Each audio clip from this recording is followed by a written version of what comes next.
pleased to introduce our new universal chrome-free epoxy primer. This product delivers class-leading corrosion resistance, performing with excellent durability. This primer can be used on any size of aircraft, including but not limited to commercial aircraft, business jets, military, drones, rotorcraft, and general aviation. This high-performance primer is designed to work with all Sherwin-Williams Aerospace top coats. With a simple mix ratio, 2:1 in this case, the primer offers a dry and smooth finish, great wet edge, and can be used on a variety of substrates and pre-treatments. Best of all, the chrome-free primer is now available globally. Don't hesitate to ask your MRO, refinisher of choice, designer about the possibilities of using this product as part of a chrome-free system with the jet prep pre-treatment. Now, I'll walk you through the application process showcasing the universal chrome-free epoxy primer.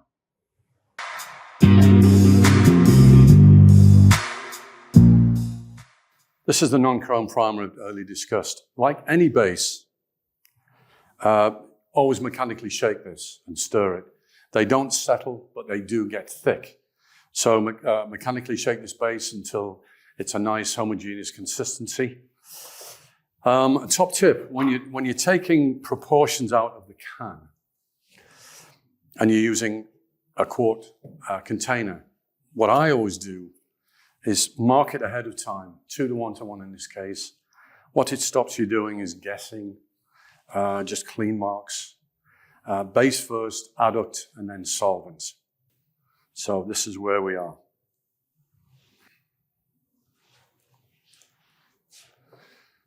Again, in this case, it's 2:1. 2 base, 1 adduct, 1 thinner, or 1 activator in this case. There's the hardener.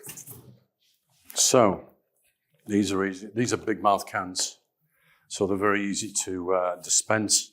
If you notice here, it is yellow, like a typical adduct. Don't have any concern with that at all. It's not meant to be clear. So, in we go there. Again, up to the preset mark. It saves any guesswork and looking at, and probably overfilling between the ratios. So that's spot on to the mark. We can use this mixing vessel because it's all part of the same chemistry in the kit. And like most activators, if you look at this, it is clear. It looks like just a pure solvent. It's not, of course, but it looks like one. Once it's stirred, we do require an induction time, 15 minutes usually, not a long time. So let's stir it until we get a nice consistency. Now this time you can take viscosities if you wish. This is a volumetric system.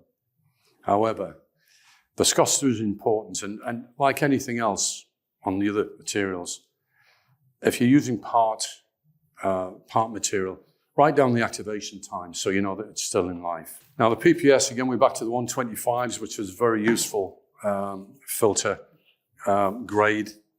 It'll take out most debris. So you can filter in if you wish and then filter out, whatever your preference, whatever your work process will be. But you certainly got to filter at some point in the mix.